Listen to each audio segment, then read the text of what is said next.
A common base for a good cheese sauce is cheddar cheese. It's a relatively hard, sharp tasting cheese that in my opinion tastes really amazing. It also can have this amazing yellow color from the added annatto during the cheese process. The thing with cheddar cheese is that it has up to 50% fat and thus 400 calories and 100 grams. On top of that, cheese sauces often are made with a roux that is a combination of butter, milk and flour and makes the sauce thick and creamy. So in order to replicate the creaminess without the roux, I will start with cottage cheese that I will blend. This particular one has 1% fat, 80 calories and 13 grams of protein for 100 grams of cheese, which makes this a very good protein sauce. Then, to add the cheddar flavor, I will add 2 tablespoons or 20 grams of cheddar cheese.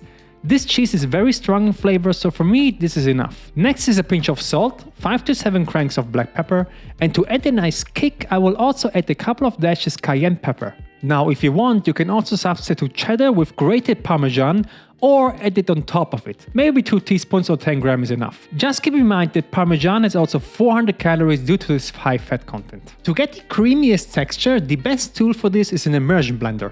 Blend this for 15 seconds or so and the sauce is basically ready. If you don't have an immersion blender, you can also use a mixer, but then you will probably have to add a bit of skimmed milk depending on the size of the blender. I would start with 20 grams of milk and go from there. If you see that it doesn't start to blend, add another tablespoon of milk until it starts mixing. 30 seconds or so should be enough. And this is the result. As you can see, it becomes a super creamy and thick consistency. The good thing is also that if you think the cheddar flavor is not enough or you want more heat, you can simply add some, blend it again until you have your desired flavor. Now to heat this, I will add everything into a container and microwave this on medium heat for 15 to 20 seconds. Don't overcook this or the mixture will break up and you will end up with a kind of cheese water. You can use this as a dip, add it on top of chicken or vegetables or make some pasta with it from mac and cheese. The best technique for this is to add 1 serving of pasta into a pan. The pan is completely cold, by the way. Then I will add cold water until the pasta is covered, maybe 500 ml. I know that some Italians will go crazy, but try it for yourself. This is the best way to make pasta and I will show you why. I will add a bit of salt, not too much though because a little amount of water, and now we'll switch on the heat to high and let this cook for 10 minutes or it is al dente. Important with this technique is in the first few minutes that you stir the pasta occasionally so they don't stick. Also, you can always add water if it starts to completely evaporate, so don't worry about that.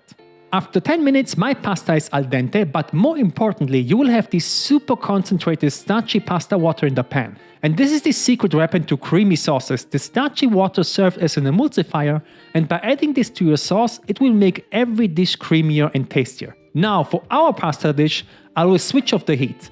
I won't add the cheese sauce into the pan because again, it can break up. So instead, I will put the pasta with a bit of water, not too much, into a plate and add the cheese sauce on top. And there you have a super easy mac and cheese. So the macros of the cheese sauce are 165 calories, 9 grams of carbs, 8 grams of fat and 19 grams of protein, which is a super high protein cheese sauce compared to the regular cheddar one. Check this video out to see how to make a chicken and lemon rice dish and see you in the next video.